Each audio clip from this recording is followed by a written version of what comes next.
510, still in the wonderful, awesome Chapter 5. Chapter 5 is probably one of the most important of them all on your algebra skills, factoring. Gotta know how to do that.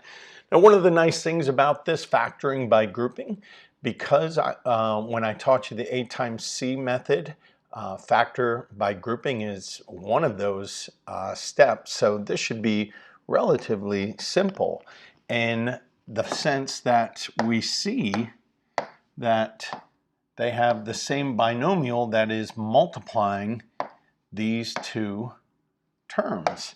So if we factor it out, if we pull it out, if we take it out, x plus y, what are we left with? We're left with 2 plus z, and then I'm going to rewrite it as x plus y times the quantity z plus 2. I'm always going to write my answer in standard form, my binomials in standard form. So same thing, we see that they're being multiplied by the same binomial, so we can pull it out because it's being multiplied, and that leaves us with 5 plus c, and then we'll rewrite it as c plus 5. So got to make sure that both are the same. E minus 4, we don't have to do anything further. X minus y, same binomial. It's being multiplied. We're going to pull that out. We're going to factor it out, and we're left with w minus 6. We have, oh, I like this. So there's an invisible 1 that's multiplying there. So this is a good one. C plus 2d. We pull out the c plus 2d. We're left with 1 minus e. Now we wouldn't leave it like that. We could. Some teachers are going to allow you that. I'm going to write negative e plus 1. And then, remember this little doodad, we don't like first terms negative. So we're going to factor out a negative. We'll throw it out there. C plus 2d, and if we take a negative, we're going to take it from both of those. So the e changes its sign, and the 1 changes to negative 1. So that's a nice little tricky one there. We love the tricky ones. Those are the 1% problems. Same thing here. We have an invisible 1. We're going to take that a minus b out, and we're left with 2c minus 1. We don't have to do anything further with that. Here we see it again, m minus n, 2x minus 1. Those are really, really good.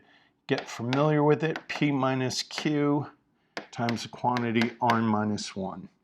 If we do enough of these, oh wow. So here we have 3 terms, and it again has to be the same in all 3 of them. And then if we pull that, we get 3u plus v plus 1. And that can't be factored any further. A plus b is all 3 of those. And if we factor it out, we get c minus d plus e. Very fun. Real fun. Good. Yeah, so this is a little bit tricky. These are not the same. They're not the same, so we have to change them around a little bit. M minus n minus 1 times negative m plus n. Now these are still not the same. These are still unlike. Still unlike. So let's factor out that negative in front there. And if we factor out a negative, you get 2x times the quantity m minus n. That negative 1, if we factor out, we have a negative 1 times the negative 1 that we're going to factor out. That's what we're factoring out. And if we take a negative, we're going to have to take it from both of these terms. So the negative m becomes positive m. The positive n becomes negative n. And now we're also going to combine these two. We'll simplify that. So we get 2x times the quantity m minus n plus 1 times the quantity m minus n. Now we're good. Now our binomials are the same, so we can pull that out, and that leaves us with 2x plus 1. Get familiar with that, being able to recognize and understand what it becomes. So we don't have to change the x minus y, but we'll take the negative out, and this will become positive 7. This becomes x minus y. Notice each of the terms inside change, and I put them in standard form. I did 2 steps at once, and we get w plus 7. So understand that we are just flipping it and then factoring out a -1, which changes the -7 to positive 7. So r minus s, s minus r, those are different. Plus t becomes -r plus s. And now we get 6 times the quantity r minus s minus t times the quantity r minus s. Now we have the same binomials. 6 minus t. All right, here we go. Here we go. We got some more work to do. Those are not in standard form. So Mr. Mac would factor out that negative. R minus s isn't affected. And then we took the negative from here. We have to take it from each of those. And that's what this negative out here is representing, the negative that I factor out. And this becomes t minus 6. So I like that. That's completely factored. You're going to like that one. So this is 6 times the quantity m minus n plus p times the quantity negative m plus n. 6 times the quantity m minus n minus p times the quantity m minus n. We factored out that negative from here. And now we have the same binomial, 6 minus p.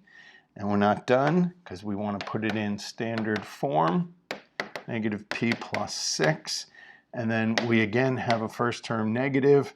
From both of those we have to take, and I'm going to put that out in front, not in yellow though. I'm going to put it out front, and that becomes p minus 6. This is the best answer for you.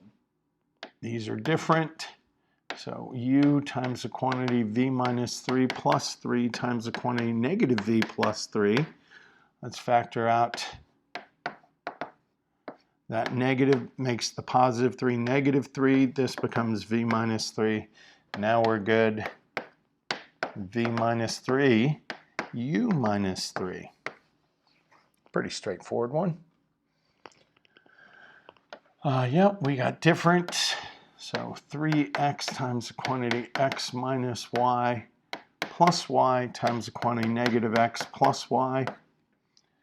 3x times the quantity x minus y. Let's pull out that negative, which gives us that. Now we're like binomials, 3x minus y. Same thing. So now we start seeing the simplicity. We see the not the shortcuts, but we see where we're going. We see the path that we are headed down because we're familiar with it. So we see how it's going to affect each of the terms, each of the binomials. We're not uncertain. We recognize it, and then we attack. As long as you put the practice in, you should be able to move right along and be able to come to the right answer relatively efficiently and quickly. All right. Now, notice all of these problems were already factored. So they already found the common factor amongst the 4. So in this problem, now we have, this looks like RA times C when we have the 4 terms. We're going to factor by grouping, factor by grouping, factor by grouping. So what do they have in common in the first 2? They have an A, so it leaves me with 2 plus B. What do they have in common? They have a C, and that leaves me with 2 plus B. That's good. So that's 2 plus B times the quantity A plus C, and then I'm going to rewrite this in standard form, B plus 2, A plus C. Those binomials can be in either You could have A plus C, B plus 2. That doesn't really matter. So let's factor by grouping. Group the 4 into 2 groups of 2. We'll factor out an R. We get S minus 6. We'll factor out a T, and we get S minus 6. They both have S minus 6, and that leaves us with R plus T. Let's box it, because I'm boxing today. We'll factor out an X.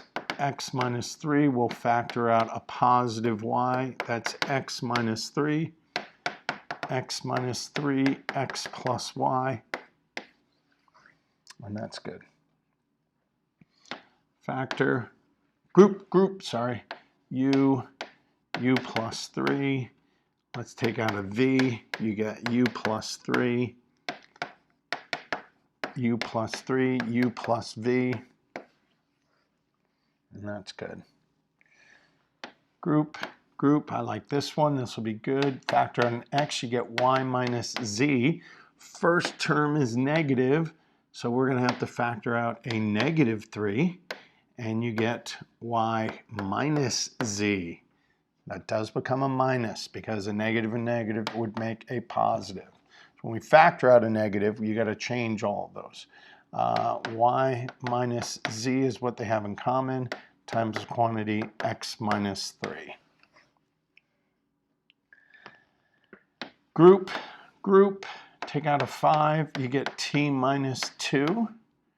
Factor out a negative S, you get T minus 2. T minus 2 is the binomial that they have in common. They have 5 minus S. Let's rewrite that. And that becomes negative S plus 5. Now we have to factor out that first term negative. We don't like that first term to be negative, so we'll put that negative out there. T minus 2 times the quantity S minus 5. That would be your proper notation. Let's group. Let's factor out an M. We get X plus 1. Let's factor out a positive 3. We get X plus 1. X plus 1, M plus 3. Group, factor out a 5, X minus Y. Factor out a W, we get X minus Y. Take out that X minus Y, we get 5 plus W. And X minus Y, we get W plus 5. So all we had to do was reorder standard form. We didn't have to factor anything out there at the end. Take out an M squared. I like that. 5M minus 3. Let's take out a 2, and we get 5M minus 3. We did it correctly because our binomials, are the same. These have to be the same in order to factor them out. A common factor. That's the definition of a common factor. Good. We're going to take out not a 2. They don't have a 2. We'll just take out an A squared, which leaves us with 2A plus 1. We'll take out a negative 3, which is 2A plus 1. 2A plus 1 times the quantity A squared minus 3, not the difference of squares. It definitely has some of the criteria. It has 2 terms. It is subtraction. The first is a perfect square, but the other term is not a perfect square. So it is not the difference of squares. So we are done at that stage. Be aware. You should always be aware. Can I still factor?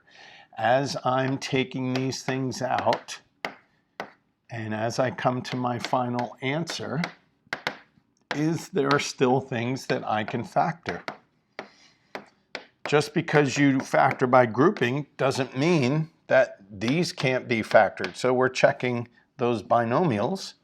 We're always looking to see, is there still something that I can do? Does it have a common factor? Is it in standard form? Is it A times C? Is it a special case? Those types of things. So always, you know, we want to be efficient, we want to be fast to a certain degree, but not to the point where we miss things. We still have to slow down enough to recognize if there's still more work to be done. It says to factor. So when we factor, we have to make sure that we're factoring everything. Let's factor out of -2, we get 2u minus 1, 2u minus 1 times quantity u squared minus 2, close. Again, very close to the difference of two squares. 2 is not a perfect square, but we're keeping an eye out. X squared, that's x minus 4. Take out a -1, that's x minus 4. X minus 4 times the quantity x squared minus 1. Oh, look at that. Look at that. I didn't even know. Didn't even know it was coming, but it was. I kind of felt like it was going to come. So this is factored. That is not the difference of two squares. This is not a perfect square. However, this is the difference of squares. It has two terms. It is subtraction. Both are perfect squares. So we're going to create conjugates. Did you see that? If you're doing these and then checking your answer, did you recognize that x squared minus 1 was the difference of squares and that we still had to factor? Speaking of difference of squares, we have this. I don't like this pattern. I like the fact that you have a squared minus b squared is going to produce a minus b, a plus b. That's the square root, right? So we are going to produce that. So let's see. So what is my a? My a, so if this is in that format, what is my a? My a is going to be this. And my b is going to be this. So what does that produce? That produces a, oh, sorry, I don't know why that didn't go all yellow. Sorry, all of it is yellow. So that's going to be a minus b plus 2c, and then it's going to be a minus b minus 2c. That is because it's a plus b, a minus b. Remember, this is a plus b, a minus b. So this is the quantity squared minus the quantity squared. So this is going to be my a value. Notice there is my a. This is my a. This is my a. Now, we have to look at 4c squared. That is not the quantity squared. So this is a little bit of a tricky. This should be minus 2 squared c squared. That's why I get 2c. Plus 2c minus 2c. So we have to understand that this is together is going to be 2c. That's a little bit tricky. You'll see as more. So this is my a value, and this is my b value. So that is actually x plus 3y quantity squared minus, we can do 4z quantity squared. Does that equal 16z squared? Yes, it does. So this is my a, quantity a squared. This is my b squared.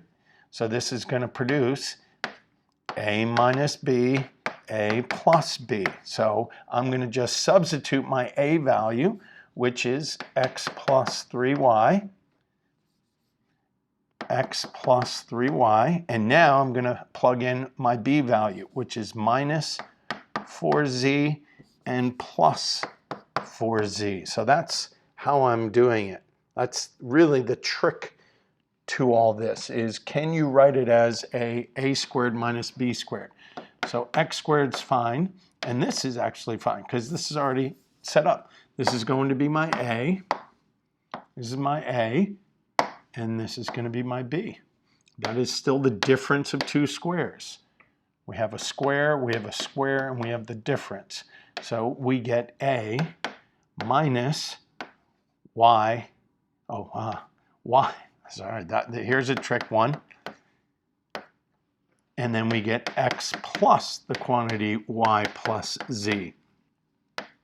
So we would have to distribute that. That x ends up being x minus y minus z, and this is x plus y plus z. So here's another place where students will make the mistake. They will just put the minus without the parentheses, and they'll write x minus y plus z. But it's minus the b value. Remember, it's a minus b, a plus b. So it's the opposite of the b value. Well, the b value has two terms. So that's why we have to distribute that negative into both of them. So be careful of that. That's a trick problem there. Let's rewrite this as 3 squared p squared, or 3p quantity squared, minus q minus 2r quantity squared, minus q minus 2r quantity squared. So now we have our a minus our b, our a squared b squared. That's a horrible 2. And so let's do our a, which is 3p minus our b value, q minus 2r, times the quantity 3p plus the quantity q minus 2r.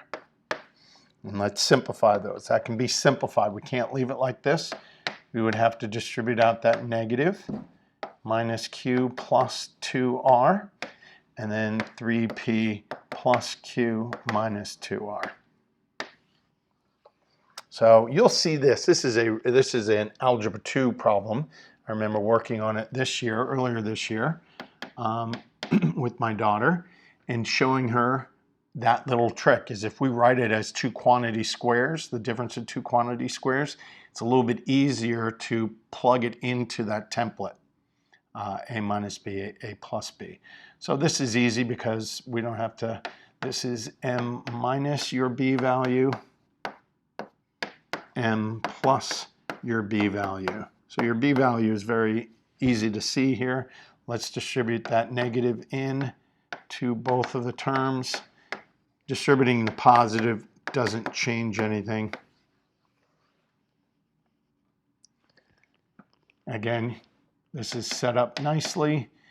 This is going to be h minus k minus 6, h plus the quantity k minus 6, h minus k plus 6, h plus k minus 6. And those are in standard form. All is good. M minus n minus 1, m plus n minus 1. That becomes m minus n plus 1, m plus n minus 1.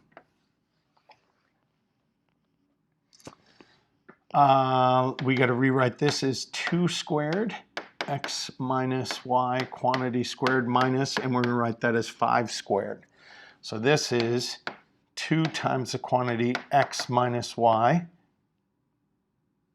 quantity squared minus 5 squared. So that's a little tricky. This is my a, because this is the base of the square, this is the base of the square, so we take the quantity of that. We take them both, and this is going to be my b, because I wanted to write 25 as a quantity, or as a base. It needs to be something squared. So now we go back to our a, which is 2 times the quantity x minus y minus 5, and then 2 times the quantity x minus y plus 5. So it's only the b value that gets the plus or the minus. Your a value just stays. So this becomes 2x minus 2y minus 5, and this becomes 2x minus 2y plus 5. That is the proper way to write that simplified. Oh, that's it. All right. So that last part's going to be the most challenging. That will be your differentiating information that may or may not be on your placement test, but that's the part that's going to either get you in or get you out. So familiarize, understand the trick of that and the template on how we are just placing it into the template that was that we know of, right? The template is a squared minus b squared equals a minus b, a plus b. And those are when it's being squared. Hence why it's called the difference of squares produces conjugates. They produce conjugates, identical. So we want to write this with a base being squared. That's the whole key to this. Good luck.